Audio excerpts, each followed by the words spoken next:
Ang pulang alak ay tumalsik sa puting bestida na parang dugo sa di pa natatapakang niyebe.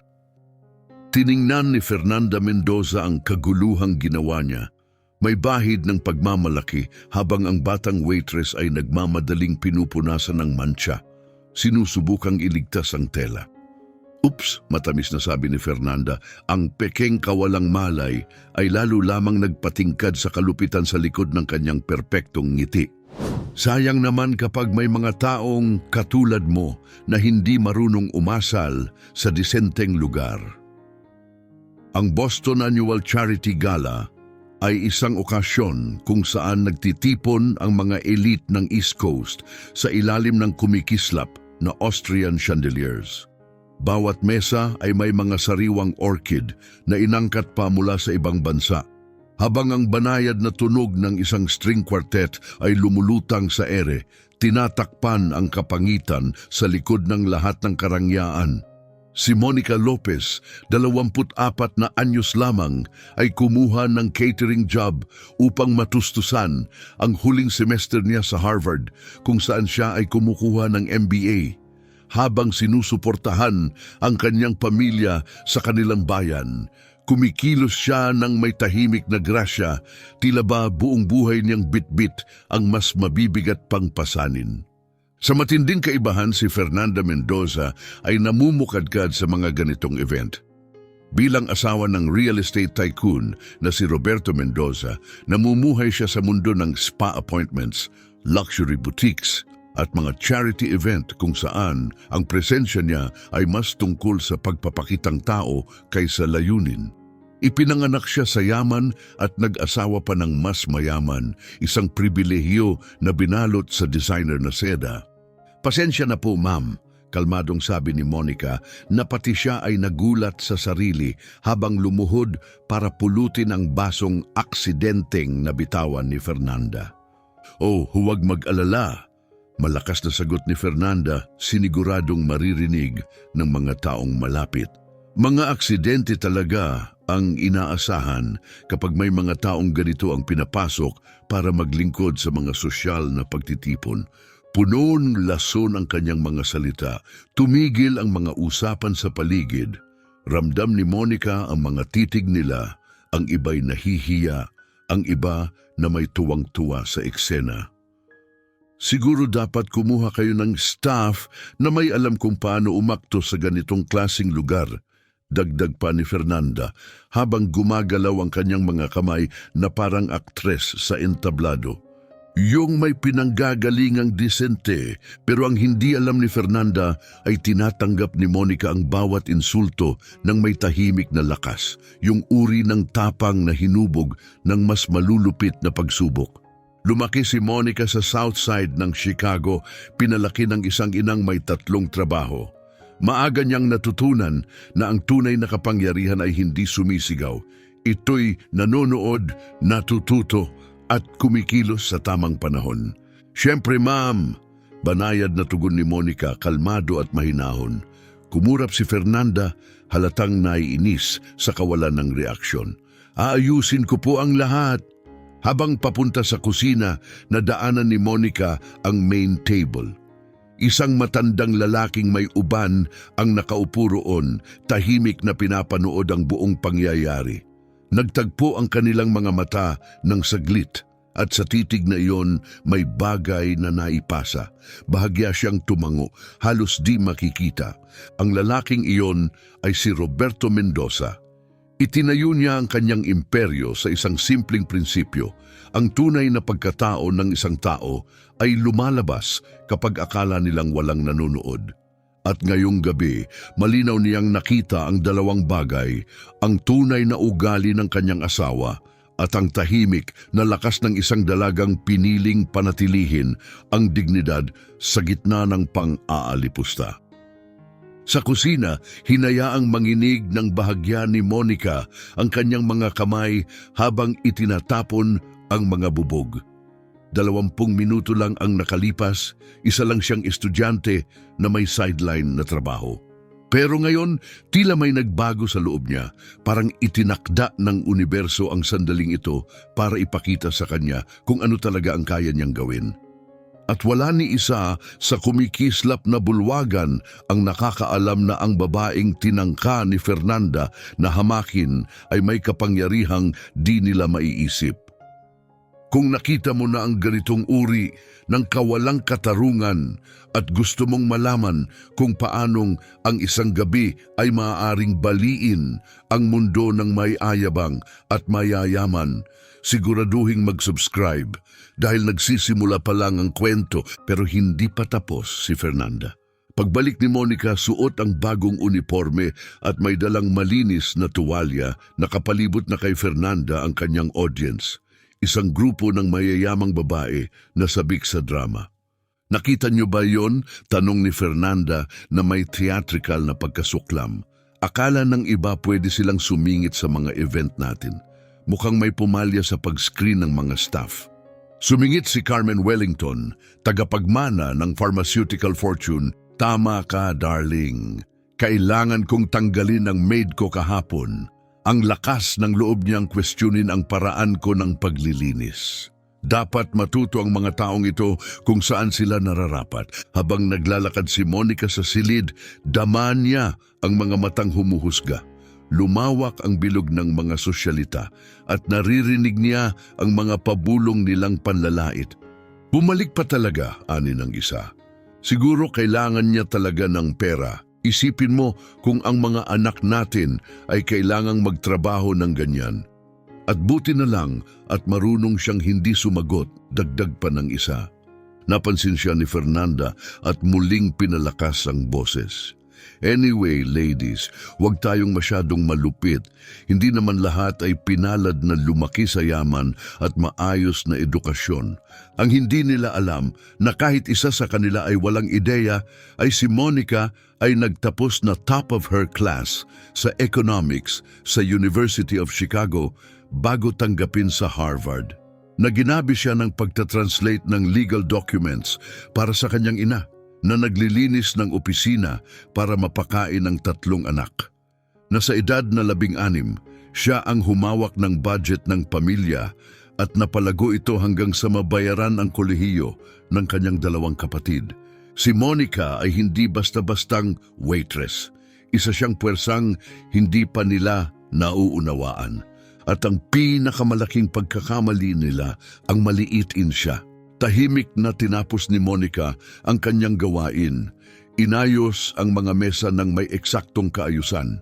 Ngunit si Carmen, sabik na makisali sa palabas, ay hindi napigilang maghagis ng sariling patutsada. Iha, anya, ang tinig ay matamis pero puno ng huwad na kabaitan. Siguro naman ay alam mong ang mga nagsisilbi sa ganitong okasyon ay dapat manatiling hindi pansin, hindi nararapat ang makaagaw ng atensyon. Opo, ma'am, sagot ni Monica habang matatag na tinitigan si Carmen. Naiintindihan ko po. May kung anong laman ng tinig ni Monica na nagpahinto kay Carmen. Ang kanyang tikas, ang kanyang kalinawan, hindi ito ang inaasahan ni Carmen. Nararamdaman ang pag-aalangan ng kaibigan, agad na sumabat si Fernanda para kunin muli ang atensyon. Tama si Carmen, sabi niya ng may mapang-aping autoridad habang tumatayo. Lumapit siya kay Monica, may ngiting parang mandaragit. Siguro, kailangan nating balikan ang mga patakaran ng tamang asal. At sa kanya binigkas ang tanong na tila suntok. Marunong ka bang magbasa? Malakas ang kanyang boses, sadyang pinatining para marinig ng lahat. Tumahimik ang buong bulwagan, tumigil ang mga pag-uusap, tumigil sa ere ang mga tinidor. Tumalikod ang maraming mata kay Monica, naghihintay ng kanyang sagot. Opo, ma'am, tugon ni Monica kalmado at walang pag-aalinlangan. Magaling po akong magbasa. May kislap sa kanyang mga mata, kontrolado, sinadya. Tumawa si Fernanda, isang pilit masakit sa pandinig na tawa. Napakaganda. Kung ganon, basahin mo ito para sa amin. Kinuha niya ang isang menu at iniabot kay Monica na para bang sinusubok siya. Basahin mo ng malakas para sigurado kaming alam ng mga staff kung ano ang ihahain sa aming mga panauhin. Isa itong bitag, isang maitim na plano upang ipahiya siya. Umaasa si Fernanda na mabubulol si Monica sa mga pangalan ng pagkaing Pranses, magkamali ng bigkas o mapahinto kahit saglit para magkaroon siya ng dahilan na paalisin ito. Sa head table, pinapanood ni Roberto Mendoza ang lahat. Naramdaman niya ang bigat ng kahihiyan at galit. Sa lahat ng taon nilang magkasama ni Fernanda, nakita na niya ang pagiging vain, elitista at manipulador nito, pero hindi pa kailanman ganito kalantaran ang kanyang kalupitan. Tahimik na kinuha ni Monica ang menu, matatag ang kamay. Tumingin siya kay Fernanda at saka bahagyang ngumiti, isang ngiting puno ng tiwala at kaalaman. "Siyempre ma'am," mahina ngunit malinaw niyang tugon, at sa ikinagulat ng lahat ng naririnig, binasa ni Monica ang menu. Hindi lang ng may kahusayan, kundi may elegansya at perpektong bigkas ng Pranses na parang ito ang kanyang katutubong wika.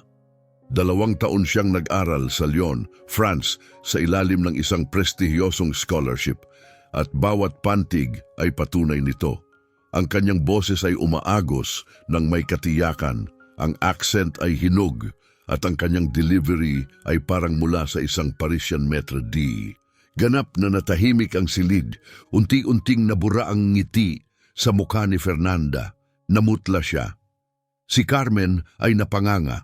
Ang ibang kababaihan sa kanilang grupo ay nagsimulang hindi mapakali. Ngayon ay batid na batid kung gaano kahindik ang sitwasyon. Nang matapos si Monica, iniabot niya ng magalang ang menu at ngumiti. "Sana po ay nakatulong, ma'am." Napuno ng katahimikan ang silid. Walang nangahas magsalita. Nanatiling nakatayo si Fernanda, hawak ang menu na parabang pinagtaksilan siya nito. Sa unang pagkakataon ngayong gabi, wala siyang masabi. Wasak ang ilusyon ng pagiging higit. Tumayo si Roberto at dahan-dahang lumapit. Tumingin siya kay Monica. Walang awa sa kanyang titig, kundi malalim na paggalang at tila paghanga. "Fernanda," ani Roberto mahina ngunit mariin, "marahil ay panahon na para ituon natin ang atensyon sa tunay na dahilan ng pagtitipon, ang charity." Sapat na ang tono niya. Batid ni Fernanda ang babala sa kanyang mga salita. Mabilis siyang tumindig ng tuwid at pinilit ngumiti. "Siyempre darling," aniya, pilit na muling inaangkin ang kontrol. "Gusto ko lang siguraduhing sumusunod ang lahat sa tamang pamantayan." Bahagyang tumango si Monica at bumalik sa kanyang tungkulin. Ngunit bago iyon, marahang bumulong si Carmen, halatang kinakabahan. Baka mali ang tingin natin sa kanya. Mahigpit na hinawakan ni Fernanda ang braso ng kaibigan at pabulong na sumagot. "Hindi tayo nagkamali. Hindi nagbabago ang isang tao sa pamamagitan lang ng mga akademikong palabas. Bago matapos ang gabing ito, sisiguraduhin kong maalala ng lahat kung sino talaga siya. Ngunit wala siyang kamalay-malay kung sino talaga ang kaharap niya." Sa nakalipas na 4 na taon, si Monica ay nagsaliksik tungkol sa racial inequality sa mga korporasyon para sa kanyang MBA thesis. Sanay siya sa batas ng civil rights. Sa bulsa ng kanyang uniforme ay may maliit, hindi halatang digital recorder. Bawat salitang mapanakit ng gabing iyon ay naitatala. Habang nagpaplano si Fernanda ng susunod na galaw, tahimik na gumagalaw si Monica sa marangyang bulwagan. Bit-bit ang isang lihim na kayang sumabog sa tamang oras. Matagal na niyang natutunan na ang tunay na kapangyarihan ay hindi sumisigaw, hindi agad gumaganti. Ito ay naghihintay, nagre-record, at tumatama. Isang beses lang pero tumpak. Bumalik si Roberto sa kanyang upuan, ngunit hindi maialis ang tingin kay Monica. May kakaiba sa kanya, isang dignidad na binabalot ng tahimik na talino. Walang insultong makakapagtago sa tunay niyang pagkatao. Wala ni isa sa bulwagang iyon ang nakakaalam na ang waitress na tinangka nilang hamakin ay ilang linggo na lang ay magiging pinakabatang senior analyst sa isa sa mga pinakarespetadong consulting firms sa buong bansa. At ang bawat insultong itinapon sa kanya ay magiging ebidensya, gatong para sa isang pagsingil na hindi nila makakalimutan. Sa loob ng restroom, sa wakas ay pinakawalan ni Monica ang adrenaline na kanina pa niya kinokontrol.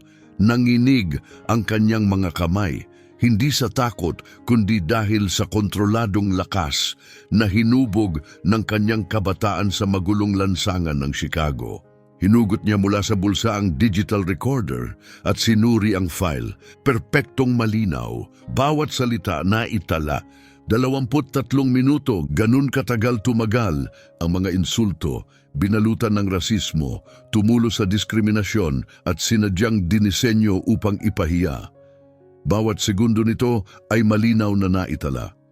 Ang nagsimula bilang isa na namang gabing may part-time na trabaho ay naging isang gintong mina para sa thesis ni Monica sa MBA tungkol sa racial microaggressions sa mga eksklusibong profesional na espasyo. Ngunit habang nakatitig sa sariling refleksyon sa mamahaling salamin ng hotel restroom, isang mas malalim na realisasyon ang dumating sa kanya. Hindi na ito tungkol sa akademikong pananaliksik lamang. Monica, isang mahinang katok at tinig ang sumunod, si Roberto Mendoza. Agad niya itong nakilala mula kanina, ang lalaking nakaupo sa head table, nagbibigay ng direksyon sa mga organizer. Sandali niyang naisip na huwag nang bumukas. Pero may kung anong katapatan, halos pag-aatubili, sa boses ni Roberto na nagtulak sa kanyang buksan ang pinto. Nakatayo itong mag-isa sa pasilyo, magkakasalikop ang mga kamay at ang tindig ay hindi ng isang makapangyarihang CEO, kundi ng isang lalaking pinagsisisihan ang katahimikan. Gusto kong humingi ng tawad, ani Roberto, matatag ngunit mabigat ang tinig. Walang kahit anong palusot para sa mga sinabi at ginawa ng asawa ko ngayong gabi. Tiningnan siya ni Monica ng mabuti. Tinuruan siya ng buhay kung paano kilalanin ang pagkakaiba ng peke at totoo. Sa mga mata ni Roberto, hindi niya nakita ang pagmamataas, kundi kahihiyan, pagkabahala at isang bihirang bagay sa mga lalaking may kapangyarihan, tapat na pagsisisi. Hindi niyo kailangang akuin ang pagkukulang niya, Mr. Mendoza, kalmado niyang sagot. Hindi, matatag na tugon ni Roberto. 23 taon ko nang pinapanood ang ganitong asal. Hindi ko iyon pinatigil, kasalanan ko rin yun. Sandaling natahimik, pagkatapos ay mahinang nagtanong si Roberto, "Pwede ba akong magtanong ng tapat?" Tumango si Monica, may halong kuryosidad. "Hindi ka talaga waitress, hindi ba?" Sa wakas, ngumiti si Monica, ang unang tunay ng ngiti sa buong gabi. "Ano ang nagbigay sa inyo ng ideya?" "Ang Pranses mo," sagot niya agad. "Mas magaling pa kaysa sa kahit sinong propesor. Ang kumpiyansa mo ang tikas kung paano mo hinarap ang lahat ng may dignidad. At ang talino mo, halata." "Isa akong MBA candidate sa Harvard," pag-amin ni Monica. "Kumikita ako sa ganitong trabaho para matustusan ang pamilya at matrikula." Napapikit si Roberto, halatang nabigla. "Harvard, Diyos ko." Tinira ni Fernanda sa harap ng lahat ang isang estudyante ng Harvard dahil lang sa kanyang sariling pagkiling. Nanatiling kalmado si Monica. "Madalas itong nangyayari. Ang pagkakaiba lang, binigkas ng asawa mo ang mga bagay na karaniwang itinatago ng iba." "At yun ang mas masama," ani Roberto, puno ng emosyon ang tinig. Hindi lang ito tungkol sa kanya, tungkol ito sa mga lugar na tinatanggap ang ganito na parang normal. Nag-isip siya sandali. "Ano ang focus mo sa Harvard?" "Ang thesis ko ay tungkol sa kung paano naaapektuhan ng systemic bias ang hiring, promotions at corporate culture, lalo na sa mga industriyang gaya ng real estate, finance at consulting." Tumahimik si Roberto. Kita sa mukha niya ang lalim ng epekto ng mga salita ni Monica. Pagkatapos ay nagbigay siya ng alok na ikinagulat ni Monica. "Pwede ba tayong mag-usap sa mas pribadong lugar?" 15 minuto ang lumipas. Nasa tahimik silang sulok ng hotel lobby, malayo sa mapanuring mata ng Boston Elite. 2 kape ang nasa pagitan nila. Bahagyang yumuko si Roberto, seryoso ang tinig. Ang kumpanya ko, Mendoza Development, ay under pressure upang ayusin ang diversity. May ilang insidente. Gusto ng board ng tunay na pagbabago, hindi lang pang PR. Nakinig si Monica, agad na lumipat ang utak sa analytical mode. Kailangan ko ng taong gaya mo, patuloy ni Roberto. Yung may teoryang akademiko, pero alam din ang realidad sa baba. Mr. Mendoza, napakagalang ng alok ninyo, pero maingat siyang pinutol ni Roberto. Hindi ito dahil sa kabaitan, kailangan namin ito. At sa totoo lang, para na rin sa kaligtasan ng kumpanya. Consultant ka, may kompensasyon, may kalayaan at buong transparency. Iniusog niya ang isang business card. Tinitigan iyon ni Monica ng ilang segundo.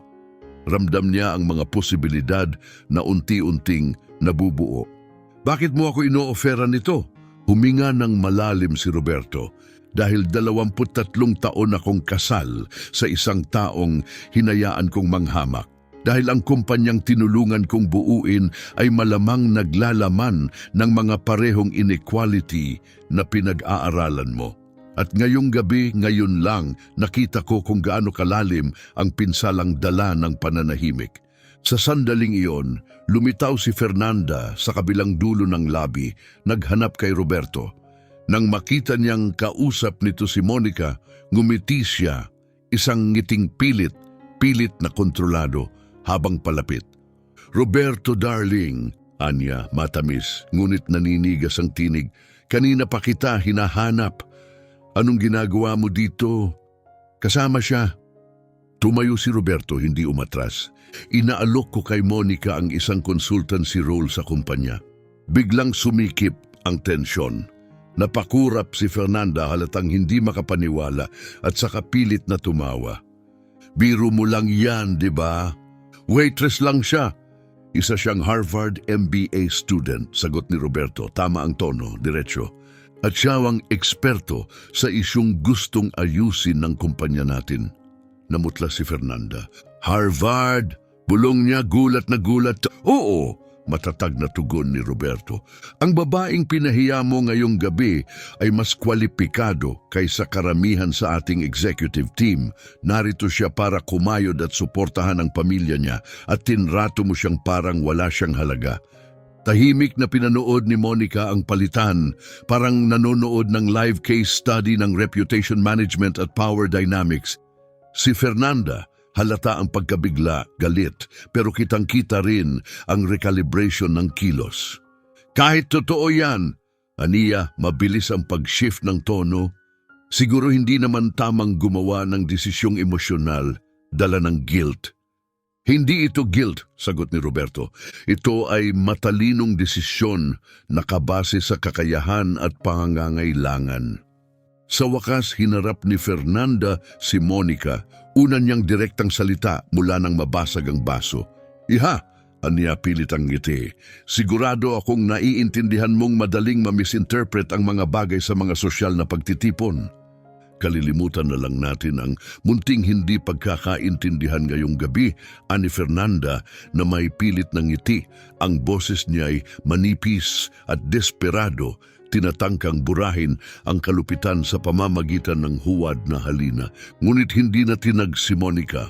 Walang hindi pagkakaintindihan, Mrs. Mendoza. Malinaw ang mga sinabi ninyo. Muling ngumiti si Fernanda, mas pinilit pa. Siyempre, iha, pero sigurado akong naiintindihan ng isang matalinong babae na minsan komplikado talaga ang mga social events. Kalmado ngunit matatag ang tinig ni Monica. Ang mga taong may background sa akademya, tulad ko, ay sinanay na bigyang pansin ang konteksto at kahulugan, lalo na sa mga kaso ng malinaw na dokumentadong diskriminasyong rasista. Ang salitang iyon, dokumentado, ay tumama na parang suntok. Napakislot si Fernanda. Matalim siyang tiningnan ni Roberto. Fernanda, naitalaba lahat iyon? Walang sinabi si Monica, hindi na niya kailangan. Mas malakas pa sa kumpirmasyon ang kanyang katahimikan. At sa sandaling iyon, alam ni Fernanda na hindi na ito basta isang gabi ng kahihiyan. Isa na itong bagay na lubhang mas mapanganib sa kanyang imahe, reputasyon at buong mundo. Tumayo si Roberto at tumingin kay Monica. Hihintayin ko ang sagot mo tungkol sa consulting role. Makikipag-ugnayan ang assistant ko bukas para sa detalye ng kontrata. Habang papalayo ang mag-asawa, narinig na ni Monica ang mahinang simula ng pagtatalo. Ngayon lang napagtanto ni Fernanda ang katotohanan. Maling babae ang tinangkang pahiyain at sa pinakamasamang oras. Sa restroom, muling sinuri ni Monica ang kanyang recorder. Gumagana pa rin. 23 minuto ng panlalait, 15 minuto ng palusot. Para sa kanyang thesis, isang kayamanang pananaliksik para sa kanyang kinabukasan. Susi sa mga pintong hindi niya alam na maaari niyang buksan. At higit pa sa personal na tagumpay, dama ni Monica ang isang mas malaking pagkakataon. Ang pagkakataong magpasimula ng tunay na pagbabago sa isang kumpanyang ngayon ay handang makinig sa kanya. Tinangka ni Fernanda na pahiyain ang isang ordinaryong taga-silbi. Hindi alam na ibinibigay pala niya ang access sa isang eksperto sa diskriminasyon sa lugar ng trabaho, direkta at legal. Napaka-perpektong kabalintunaan. Pero hindi paghihiganti ang hanap ni Monica, layunin, pagbabago, kultura ng pananagutan at reforma. Pagtingin niya sa salamin, hindi na ang babaeng nagdala ng tray ang naroon, kundi isang consultant, may lakas, layunin at plano. Tinangka ni Fernanda na ipaalala kay Monica ang kanyang lugar. Pero sa halip, itinulak niya ito sa mas mataas na posisyon. Ang waitress ay magiging strategist. At sa oras na yon dumating, si Fernanda ang kailangang matutong tanggapin kung saan siya nararapat sa mundong nagsisimula ng pahalagahan ang kakayahan kaysa pribilehiyo. 3 linggo ang lumipas. Nagising si Fernanda Mendoza na may mabigat na buhol sa sikmura. Nagliwanag ang kanyang telepono. 47 missed calls, daan-daang unread messages. Pinuksan niya ang isa galing kay Carmen. Timestamp, 6:03 a.m. Businesswoman accused of racial harassment. Viral audio exposes Boston elite. Isang malakas na hampas ang headline mula sa Boston Herald. Nasa ilalim nito ang kanyang larawan mula sa gala, nakangiting mapanghamak. Ang buong 23 minutong audio recording ay umiikot sa lahat ng istasyon sa lungsod. Bawat salitang mapanlait ay tinatalakay sa talk shows, podcasts at social media. May mga saksi ring naglabas ng testimonya.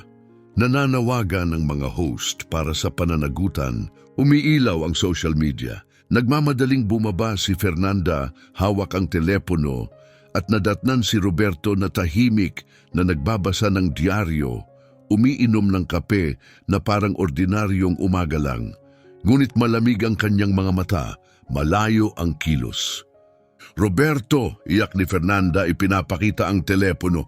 Kailangan mong gumawa ng paraan. Paninira ito. Gusto niya tayong sirain. Hindi siya tiningnan ni Roberto. Fernanda, ang waitress na yon, ay consultant na ngayon ng ating kumpanya. At matapos kong pakinggan ang recording, sigurado akong siya ang kailangan natin. Napatigil si Fernanda. Anong sinabi mo? Kahapon siya nagsimula, sagot ni Roberto. Ngayon ay tumitingin na sa kanya. Ang una niyang tungkulin ay isang full audit ng mga corporate practices, simula sa senior leadership.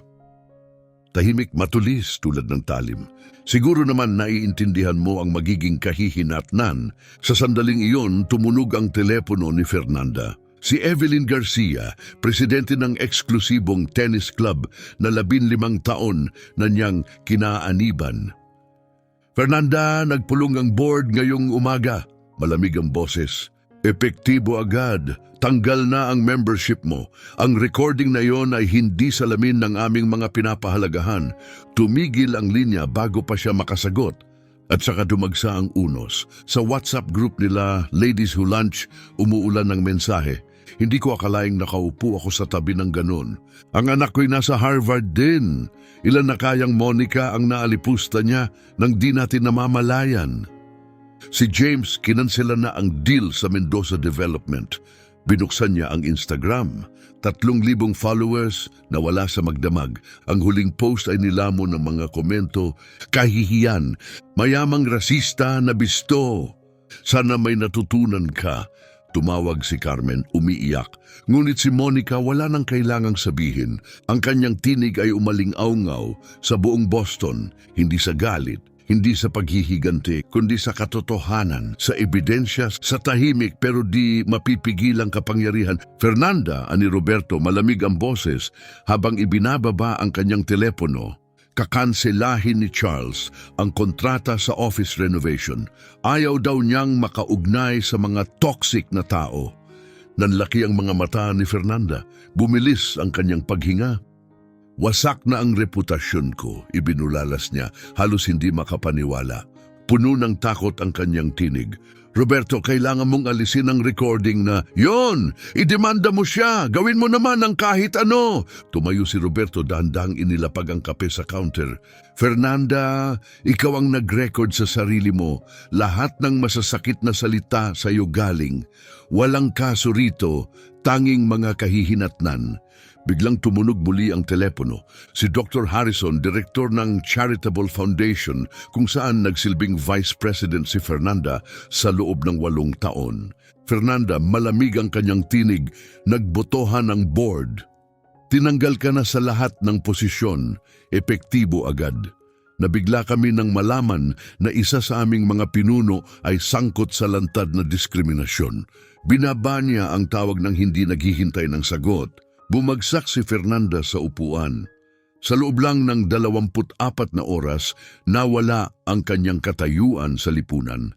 Ang mga pagkakaibigan, ang mga samahang ikinagagalak niyang kinabibilangan, at ang respeto ng komunidad na minsang pumalakpak sa kanya. Alam mo kung ano ang nakakatawa? Ani Roberto, tiniklop ang dyaryo at tumingin sa kanya. Hindi ka kailangang ibunyag ni Monica. Inilabas niya lang ang tunay mong pagkatao at hinayaan ang sarili mong mga salita ang magtulak sa iyo pabagsak. Sa kabilang bahagi ng lungsod, nakatayo si Monica sa Mendoza Development Headquarters. Hindi na naka-uniforme, kundi naka-navy suit na matalas ang hiwa, may dalang leather briefcase na puno ng mga proposal. Sa loob lang ng ilang linggo, ang dating taga-silbi ay naging pinagkakatiwalaang consultant. Habang nasa pulong ng umaga, humarap si Roberto sa buong staff. "Paki-welcome si Monica Lopez," anunsyo niya. Siya ang mangunguna sa ating Diversity and Inclusion Initiative. May buong kapangyarihan siyang suriin at baguhin ang ating kultura sa loob ng kumpanya. Tahimik, ngunit may paggalang ang pagtanggap ng team sa kanya. Halos lahat ay nakarinig na ng recording at alam nilang lahat kung bakit siya naroon. Nagsalita si Monica ng may tikas at linaw. "Hindi ako narito para parusahan ang sinuman," anya. "Narito ako upang tumulong lumikha ng kapaligirang may halaga ang bawat isa, anuman ang kanilang pinagmulan, kulay o posisyon." Maingat ang kanyang pananalita, ngunit makapangyarihan. Samantala si Fernanda ay nag-iisa sa bahay, pinapanood ang pagbagsak ng kanyang mundo sa screen ng kanyang telepono. Bawat bagong abiso ay may panibagong pagtanggi, kanseladong events, binurang imbitasyon, mga dating kaibigang bigla na lang natahimik. Na-block siya ni Carmen. Nag-post si Evelyn Garcia ng larawan sa tennis club na may caption, "Celebrating Inclusion and True Values." Maging ang kanyang hairdresser ay biglang fully booked daw hanggang hindi matukoy kailan. Kinagabihan, nadatnan ni Roberto si Fernanda na umiiyak sa harap ng salamin. 23 taon, anya mahina ngunit matalim at pumikit lang ako sa ganitong ugali mo. Please Roberto, pabulong na sabi ni Fernanda. Pwede ba nating pag-usapan? Nagkamali lang ako. Umiling si Roberto. Hindi ito pagkakamali. Isa itong pattern. Ganyan ka talaga. At ngayong pagkakataon, may ebidensya na. Lumapit siya sa cabinet at dahan-dahang inalis ang mga damit niya. Bukas darating ang mga abogado ko, dala ang mga papeles ng annulment, sayo ang bahay. Pero ang mga ari-arian natin, hahatiin sa korte. Napatitig si Fernanda, gulat at tulala. Iiwan mo ako. Dahil sa waitress? Hindi, sagot niya. Dahil sa isang Harvard student na sinubukan mong pabagsakin nang hindi mo man lang kilalanin kung sino talaga siya. Dahil sa 23 taon kong pagtanggap sa kalupitan mo. At dahil ngayon lang ako natauhan na ang asawa ko ay eksaktong uri ng taong iniiwasan kong maging. Habang nag-iimpake siya, saka lang tuluyang naunawaan ni Fernanda ang laki ng kanyang nawala. Hindi lang isang asawa, kundi ang mismong pagkakakilanlan. Wasak ang sosyal na katayuang matagal niyang pinanghawakan. Kinabukasan, sa kanyang apartment malapit sa Harvard, nagising si Monica sa mga mensaheng puno ng suporta mula sa mga kaklase, propesor, dating kliyente at pati mga estranghero. Ang dating simpleng catering job na ginagawa niya para makabayad ng matrikula ay naging isang pambihirang pagkakataon upang baguhin ang corporate culture, isang pulisya sa bawat hakbang. Maling inakala ni Fernanda kung sino siya at ngayon si Monica ang muling nagsusulat ng kahulugan ng tunay na kapangyarihan. Hindi maingay, hindi mapanira, kundi mahinahon, mahusay at may layunin. Ang babaeng minsang nasa gilid ng silid ay siya na ngayong nasa unahan ng mesa. Pagkalipas ng 6 na buwan, na-promote si Monica bilang Director of Diversity sa Mendoza Development. Nagpatupad siya ng mga polisiya na naging modelo sa buong bansa. Lumawak ang kanyang consulting firm, katuwang na ngayon ang malalaking kumpanya na tunay na nagnanais ng pagbabago. At si Fernanda, nabubuhay ng mag-isa sa mansyon, hindi na tinatanggap sa mga bilog na minsang siya ang reyna. Divorced, disgraced, ang kanyang mga public apology sa social media ay sinalubong ng galit, hindi ng kapatawaran. Maging ang kanyang kalupitan ay naging case study, pinapatugtog sa mga klase sa kolehiyo sa buong bansa bilang babala sa mga bunga ng diskriminasyon. Si Roberto ay muling nagpakasal sa isang civil rights attorney at ibinigay ang kalahati ng kanyang yaman para sa scholarship ng mga underrepresented students gaya noon ni Monica. Sa kanyang Harvard graduation, humarap si Monica sa dagat ng mga estudyante at iniwan sila ng mga salitang ito. Huwag niyong hayaang i-define ng iba ang halaga ninyo gamit ang lente ng kanilang kamangmangan. Ang pinakamabisang paghihiganti ay ang tagumpay na hindi nila kailanman inakalang kaya mong makamit. At sa gayon, ang paglalakbay ni Monica mula sa kahihiyan tungo sa kapangyarihan ay naging kwento hindi lang ng hustisya, kundi ng pagbabagong tunay. Dahil minsan ang mga taong lubos na minamaliit ng lipunan ay sila palang pinakakayang baguhin ito. Magpakailanman, kung naniniwala ka sa lakas ng dignidad kaysa diskriminasyon, i-click ang subscribe button para sa mas marami pang kwentong nagpapatunay. Ang maliitin ang isang tao ay maaring hindi lang magastos, kundi magwakas ng iyong buong pamana.